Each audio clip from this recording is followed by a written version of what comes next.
Conservative force, ऐसे forces जिनके कारण जो वर्क डन है वो केवल ऑब्जेक्ट के इनिशियल पोजीशन और फाइनल पोजीशन पे डिपेंड करता है।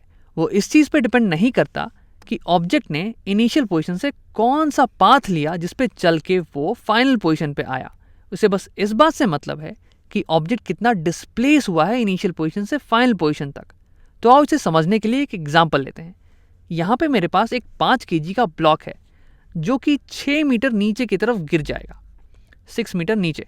और मैं चाहूँगा कि तुम इस वीडियो को पॉज करो और इस केस में ग्रेविटी के कारण जो वर्क डन हुआ वो निकालने की कोशिश करो, वर्क डन बाय ग्रेविटी। अब अगर तुमने ट्राई कर लिया तो आओ देखते हैं। वर्क डन होता है फोर्स का मैग्नीट्यूड इनटू डिस्प्लेसमेंट का magnitude into cos of theta. यहाँ पे जो थीटा है ये फोर्स और डिस्प्लेसमेंट वेक्टर के बीच का एंगल है। तो इस केस में जो फोर्स लग रहा है 5 kg के ब्लॉक पे, ग्रेविटी का फोर्स, वो होगा मास इंटू जी, mg। और मास है 5 kg और g है 9.8 मीटर पर सेकेंड स्क्वायर। तो जो हमारा फोर्स आएगा वो मैंने पहले ही कैलकुलेट कर लिया है, वो आएगा 49 न्यूटन्स का।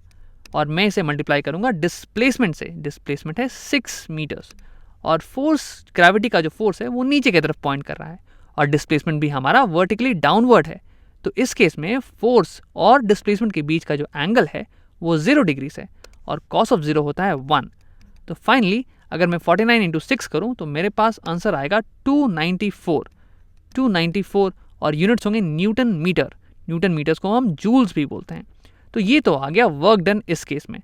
अब इसी एग्जाम्पल का हम एक और केस लेंगे और इसमें वर्क डन निकालेंगे। तो यहाँ पे हमारे पास सेम 5 kg का ब्लॉक है और ये ऊपर से नीचे 6 मीटर गिरने वाला है। और इसके बाद तुम इसे उठाकर ऊपर रख दोगे वापस, जहाँ से ये फिर से ऊपर से नीचे गिर जाएगा 6 मीटर। तो यहाँ पे अगर तुम देखो तो पिछले एग्जाम्पल में भी और इस एग्जाम्पल में भी इनिशियल पोजीशन और फाइनल पोजीशन सेम है, लेकिन इस एग्जाम्पल में जो पाथ है वो पाथ अलग है। पहले ऑब्जेक्ट नीचे जा रही है, फिर ऊपर और फिर से नीचे जा रही है। तो मैं चाहूँगा कि तुम वीडियो को पॉज करो और इस केस में वर्क डन बाय ग्रेविटी निकालो और ये देखो कि क्या अलग पाथ के कारण वर्क डन बाय ग्रेविटी अलग आ रही है या फिर नहीं। तो अगर तुमने ट्राई कर लिया है तो आओ देखते हैं। तो इस केस में मोशन जो है 3 पार्ट में हो रहा है। पहले जो बॉडी है वो नीचे जा रही है, फिर ऊपर जा रही है और फिर से नीचे जा रही है।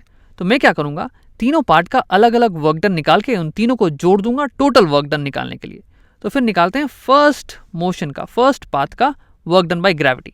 तो इसमें फोर्स जो है वो नीचे की तरफ है और जो डिस्प्लेसमेंट का है वेक्टर वो भी नीचे की तरफ है।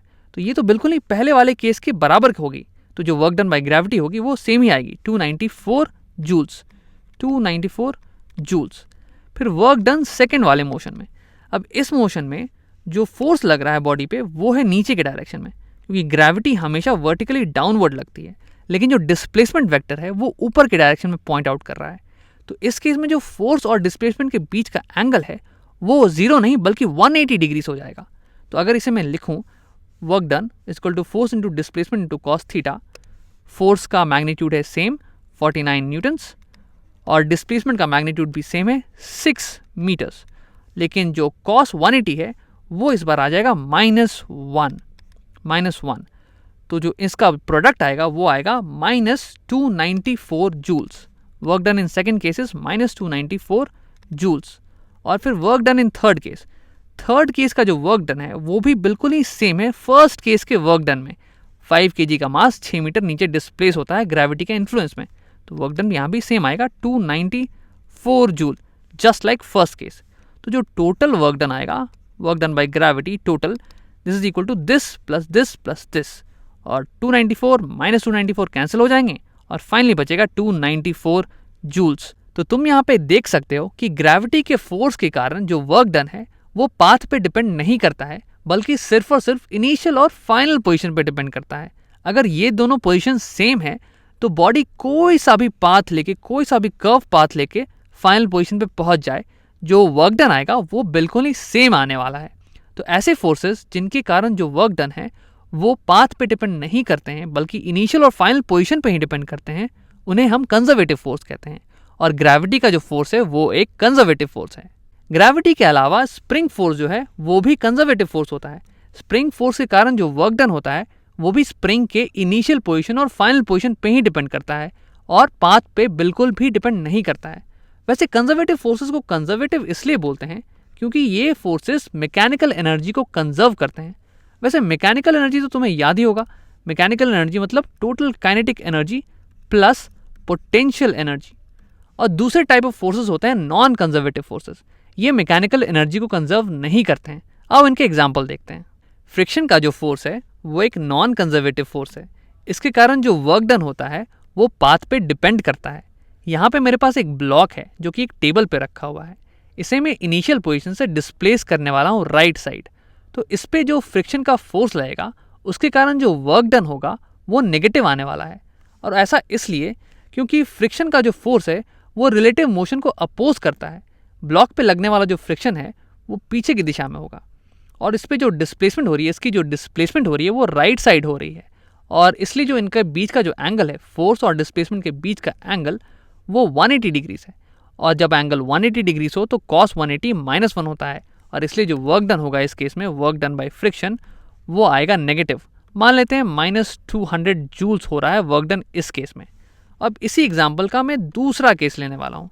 यहाँ पे मैं ब्लॉक को पहले इनिशियल पोजीशन से राइट साइड डिस्प्लेस करता हूँ, फिर लेफ्ट साइड डिस्प्लेस करता हूँ वापस, और फिर तीसरी बार उसे वापस फाइनल पोजीशन पे डिस्प्लेस कर देता हूँ। तो इस केस में हम अगर वर्क डन निकालें, टोटल वर्क डन, तो फिर से हम वही करने वाले हैं। टोटल वर्क डन होगा तीनों मोशन का सम।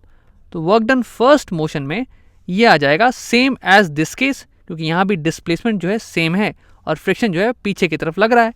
तो वर्क डन होगा -200 जूल्स। अब सेकेंड मोशन का वर्क डन निकालते हैं। तो इस केस में ब्लॉक जो है लेफ्ट साइड जा रही है, लेफ्ट साइड डिस्प्लेस हो रही है। तो इस केस में जो फ्रिक्शन लगेगा वो डिस्प्लेसमेंट को अपोज करेगा, मोशन को अपोज करेगा, रिलेटिव मोशन को। तो फ्रिक्शन राइट साइड लगने वाला है। इस केस में भी अगर देखो तो फ्रिक्शन फोर्स और डिस्प्लेसमेंट के बीच का जो एंगल है वो 180 डिग्रीज है, इसलिए जो वर्क डन आएगा वो फिर से नेगेटिव आने वाला है।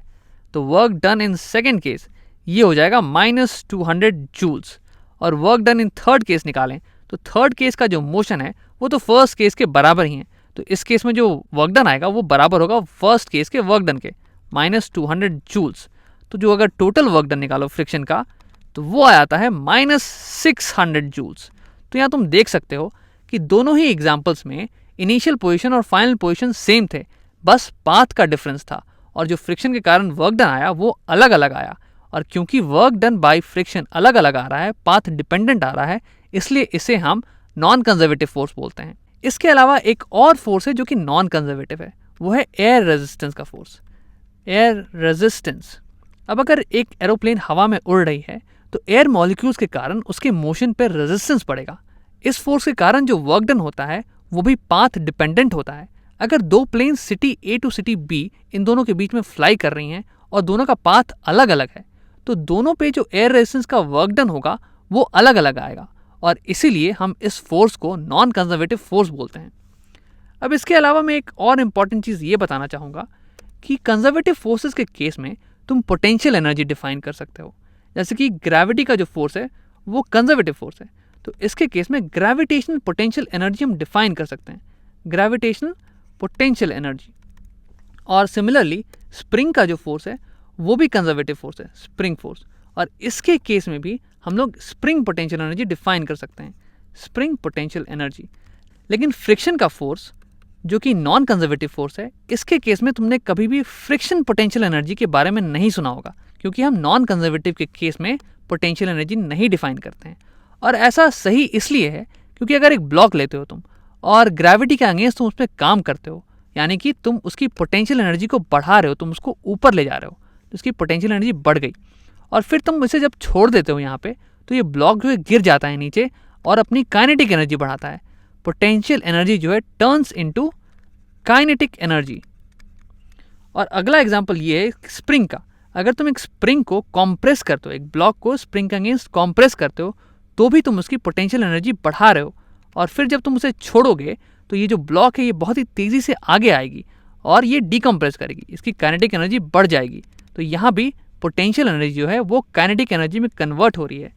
लेकिन अगर तुम एक ब्लॉक को एक टेबल पे बस घिसकाओ तो इस पे जो फ्रिक्शन का फोर्स लगेगा उसके कारण जो वर्क होगा वो कोई पोटेंशियल एनर्जी नहीं बढ़ाने वाला है ब्लॉक का। तुम अगर ब्लॉक को यहाँ पे छोड़ दोगे तो ब्लॉक कहीं घूम के वापस नहीं आने वाला है। जो वर्क डन हुआ फ्रिक्शन के फोर्स के कारण वो थर्मल एनर्जी बढ़ाने में चला जाएगा और ये जो टेबल है, ये जो ब्लॉक है, ये दोनों ही हीट अप हो जाएंगे बस।